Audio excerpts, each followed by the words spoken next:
get over to Dog Island, I had a blow-up dinghy, you know, and it just saw these foot pumps, and then I'd row over there. Yeah. My dogs would always come with me, so I'd go with a big bag of food, and the dogs perched in the boat. And the dinghy sunk a few times. The island, somebody told me about it, and well, it's right there in the bay. You can't miss it. But the fact that people dump dogs there, and then the friend said, "Oh, there's this lovely dog. You know, we've fed it, and we want to get it off the island. So can you look after it until we find a home?" Bruno, that's what he ended up being called, came to live with us, and stayed. You know, because obviously it was just too easy. That was the start, that was the first one, and then I got subsequent dogs off the island until there were 5. And after 5, it was like, okay, that's enough now, so started trying to rehome the others. There was a dog on the island that had puppies, and the mother was wild and the puppies were wild, so I couldn't catch them, and I wanted to catch them to get them desexed. So I had to ask AFCD to help me catch the puppies, so that I could get them desexed. And they did come over, and they did trap the puppies. They took them to the AFCD centre in Port Fulham, and I had to go there to pick them up to take them to the vet. And that was my introduction to AFCD. I saw all of these dogs in there, and puppies, and in those days it was really quite grim. You know, it's definitely been upgraded since then, but it was pretty Dickensian back in those days. And then I found out they were all due to be put to sleep. And there was a little schnauzer. So I said, I can take that one. I mean, I can rehome a schnauzer. I took him out and I homed him to my neighbour. I started bringing people, you know, I advertised, and I started bringing people to AFCD. Well, you know, you really can't do this as an individual, you have to be an organisation. So I just set up HongKongDogRescue. It was Christmas, and they said there's not many staff on, so you have to decide, are you going to take these dogs or they're going to be put to sleep? So on Christmas Eve that year, it was 2003, I took 21 dogs out of AFCD and took them home to Lama. So that was the start of, you know, the multiples. And having kind of broken the ice and started with those 21, that was it, you know, that was the beginning. I was totally green, you know, so I really understand, you know, people who say I've never had a dog before, and they really don't know what to do, because we'd had a family dog, you know, when I was young, but I didn't know, for example, I didn't know anything about tick fever, I didn't know about heartworm. So in the early days of HKDR, I learned a lot about, you know, basic care, veterinary stuff, all the very common issues that come up with dogs. But it was a learning process, you know, I didn't go into it knowing anything really. And then in 2006, we were offered the Port Fulham kennels, right next to AFCD. And so from then on, the dogs went into those kennels. When you're small, you know, there was just like occasional adoptions. But after having been offered the purpose-built kennels in Port Fulham, obviously we started off with, okay, we're not going to go crazy. We'll still just have a few dogs. We'll keep it down. We'll just have a few dogs. And then, so we started with 4 dogs. I was still thinking, you know, I still had a life, you know, it's like a normal life. I went on holiday, I went out and did things like that. It never occurred to me for one second that it would mean my whole life changing and being taken over by dogs and HKDR. We knew that the kennels was eventually going to be developed, Port Fulham kennels. And then we were told that we had to move, and we went to the Government Lands Department, tried to get some land, all failed. and then we were really stuck. You know, we had 2 weeks until we had to move out, and we kept asking for an extension and a month, and then we were on a month by month extension, and it was getting really difficult. And finally we were told, no, this is it, you know, you've got to move out. And one of our volunteers, actually Sue, you know, she said, oh, I've got a friend, he says he's got some land out in New Territories if you want to go and have a look. So I said, of course. And so we drove out there, and it was the Tai Po site.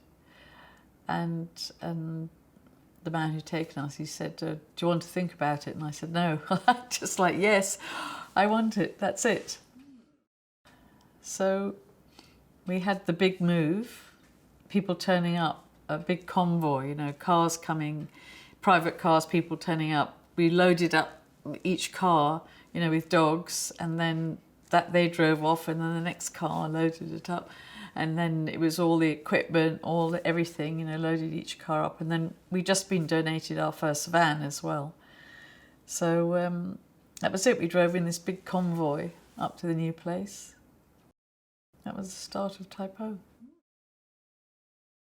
So we moved there with 100 dogs, and now we've got over 400 dogs.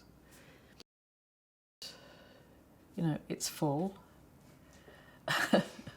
And trying to make sure that they're all exercised, fed.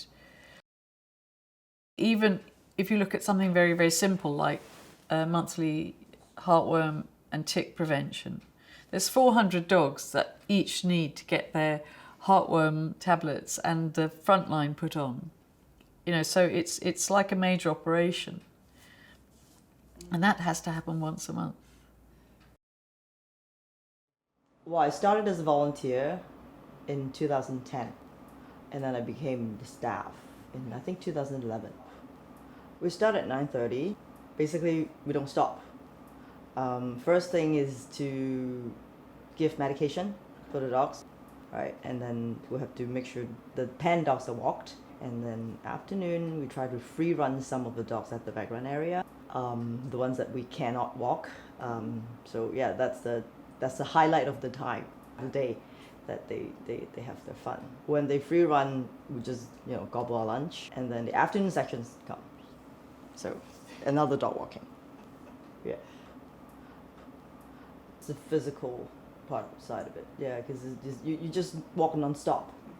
We wear this Fitbit, you know, we walk 15,000 to 20,000 a day. Yeah, because it's up and down stairs. You try to, you know, check on every corner as you can. It's hard work, but it's very rewarding.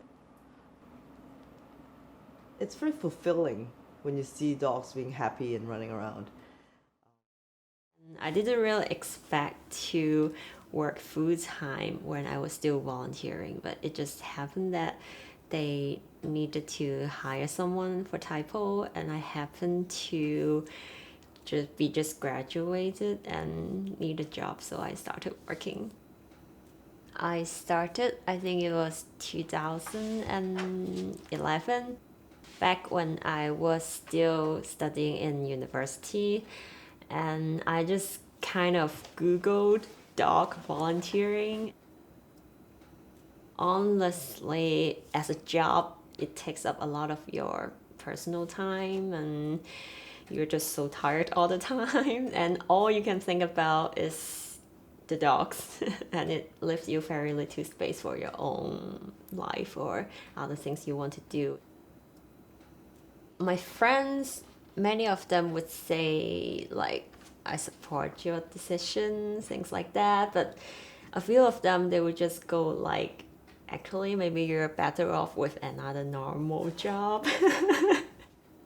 Like some people, they just think, well, why not just get a job with better pay and just enjoy your life in your own time? Well, I would say it's just not me.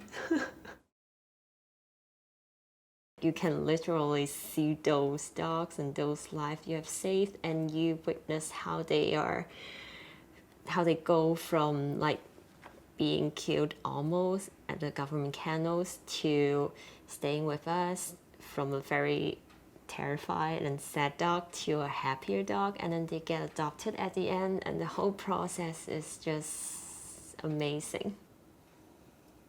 And I guess in Tai Po is more like physically, of course, but then emotionally it can also be quite demanding. There is a dilemma because if you don't feel for the dogs, like if you can't feel their sadness, their miseries, then you won't be working for them or with them in the first place. But if you allow yourself to feel too much of their pain, then you will be feeling really painful yourself. So I guess you just have to be really strong emotionally. In a way, you have to remind yourself that, oh, just do what you can. But actually, we remember 80% of them. Because like we try to keep a bit of a contact with the adopters. So when they send us pictures, we remember. Bandit is one that I remember. He has very bad skin, but now he's a very happy dog. Fabia, she's now called Echo, and she sometimes goes to get dog sitted by one of our staff. Oh, there's so many. Samba has lost a lot of weight, and then as they age, I try to send them out for dental. So they found that Samba had very low. The blood's got some problem. Okay, maybe the platelet was low. One of the volunteers would say, "Oh, she's very tired." We said, "No, yeah, because of her blood, she doesn't need to walk that much." And then and I went up and looked at her, and I found her tummy got swollen a bit.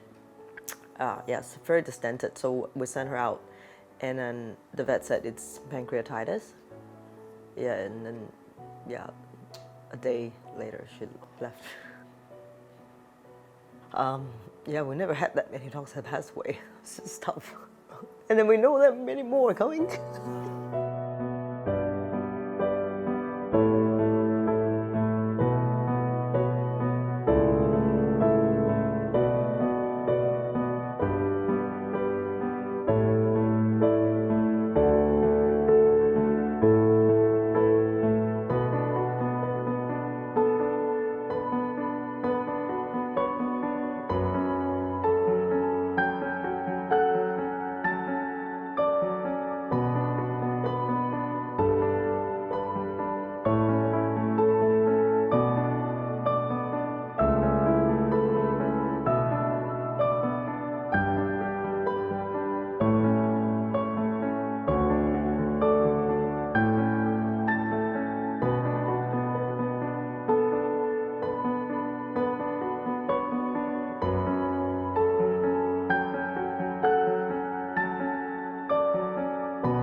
You know, the cycle is really, you know, the first time dog owners, first time adopters coming into the market, when they have, you know, they either go onto the internet or they you know, research whatever, and of course then they see all the breeds, because if you're looking at getting a dog, you're not going to see selection of mongrels.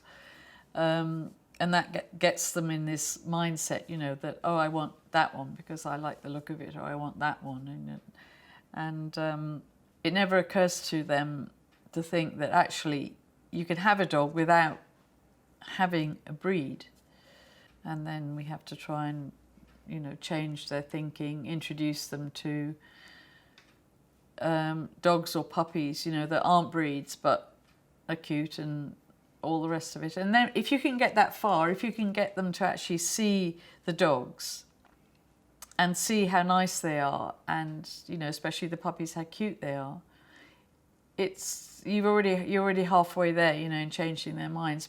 Once they sort of learn about dogs and perhaps come across some of the challenges that they might have with the particular breed that they've chosen, the next time, if they get a second dog, they'll move towards getting a mongrel, because they understand, they're easier to look after generally, they're better behaved generally. The breeders in Hong Kong, there are also breeders in China who smuggle their puppies over to Hong Kong. So, it's not even just a Hong Kong problem. And as always with everything, if there's demand, there'll be supply. So, what we want to try and do is to highlight the plight of those animals that are kept in these breeding establishments. The main concern you have with a pet shop animal is that they're bred in illegal puppy farms in high intensity. The mothers are not vaccinated properly, so the pups have no natural immunities to these common diseases. They're then sent to pet shops in terrible conditions, where they have dogs to the left, to the right, above and below them, all of course potentially shedding these diseases as well. And the issue is that many of these diseases, such as distemper or parvovirus or kennel cough, have incubation periods which can be up to as long as 2 weeks. So these people buying a dog from a pet shop can do it with the best of intentions, shall I say, and the dog seems healthy when they buy them, and 3 or 4 days later they can collapse with parvovirus and distemper. Generally, most of these pups are actually younger than they're advertised, in order to just get them through. A lot of these pet shops will say, well, of course, if you have any problems with this, with your purchase, then we will help you with the vet bills. What invariably happens, however, is that when these poor little mites get sick, the pet shop just says they'll swap them for another one, so it's an object. That's the last thing you should do, because of course that poor little mite which is sick in the first place is going to be abandoned and get no medical help whatsoever. Adopted dogs, whilst you may not know their immediate history, particularly with the older dogs, however, you can be far more aware of their character, whether or not they're the right fit for you, with their behaviour. And also, most of the responsible charities, including HongKongDogRescue, will make sure that the dog's fully vaccinated and has had any legitimate tests prior to you taking them as well. I do think that on the whole, people are more aware of animal cruelty and what constitutes the basic rights of an animal, freedom of environment, proper nutrition. That certainly has improved, I would say. I just think, sadly, there's a long way to go. And I still, to this day, cannot understand how someone can have a dog which loves them to bits for 12 years and then dump that dog in AFCD because it has bladder stones. I mean, I still find that incomprehensible. Well, we've homed over 7,000, so I don't know, say 8,000. It's impossible to say have the numbers dropped of dogs being abandoned, but the number of dogs going to AFCD have dropped. From my point of view, it's hard to comprehend how someone can take their dog to AFCD because, you have to sign a form which basically gives AFCD the authority to kill the dog. Because you can see the numbers, they publish them, so you can actually see the numbers, and they have gone down. That's also because people are becoming more aware of what's going to happen if they take their dog to AFCD. So it's not just that the situation's improving, it's actually that people are not taking their dogs to AFCD. I'm very proud of the people, both volunteers and the staff who work in HongKongDogRescue, because it means if people have that view of HKDR, it means that we've succeeded, in doing what we set out to do, in putting HKDR on the map and letting people know that we take care of our dogs. And, for example, the events that we put on, we get great sponsors and everything. That doesn't just fall in your lap. That comes about because of the huge amount of work that the volunteers and the staff put into that. So if people see HKDR and say, look at them, they're so successful and everything, I think, great, we've done a really, really good job. Well, education is obviously vital, and reaching the children who influence the parents, because a lot of the times when we get people who are looking for a dog, it's actually the children in the family who want the dog, and the parents are just, going along with it. Yeah, it's just being able to catch them at the right time. The main message would be to promote responsible ownership, because we really want to bring out the message to the children when they are young, so that they implant a seed in their brain, and then when they grow up they will know how to be a good owner or how to love animal, so that to decrease the animal abuse or animal abandonment. Many children, they came to our center, it is the first time that they really touch a dog.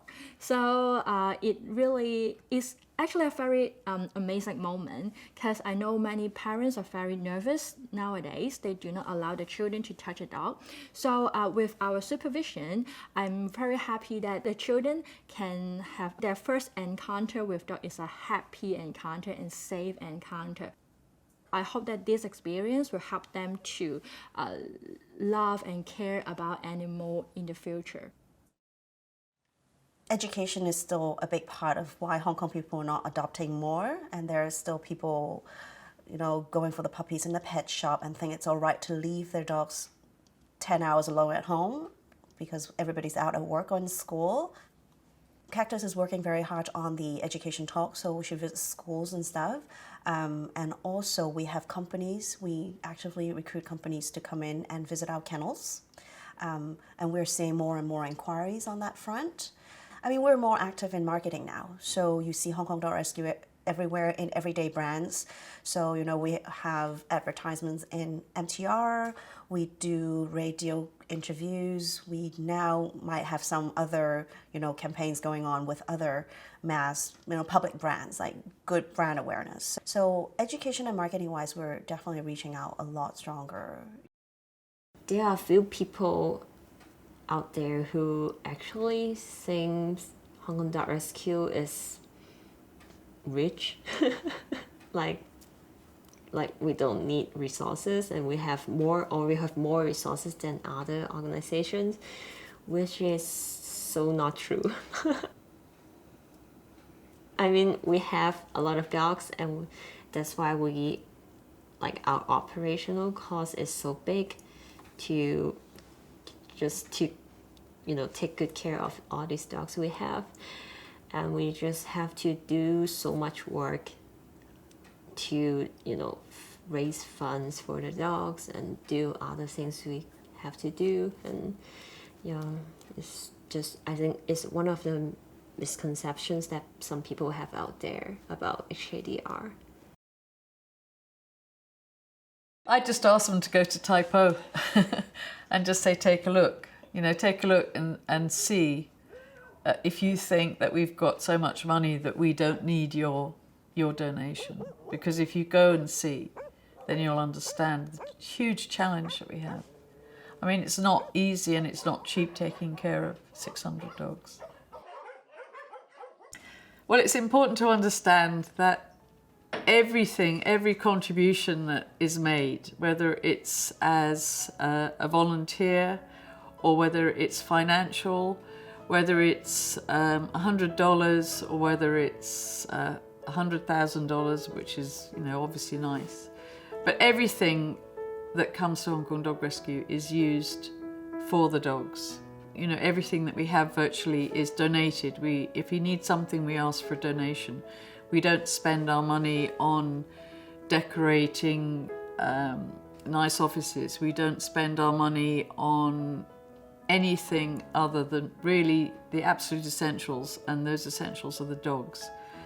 So everyone thinks, you know, there's this thing, one person can't make a difference, but actually that's not true. One person does make a difference, and every donation makes a difference.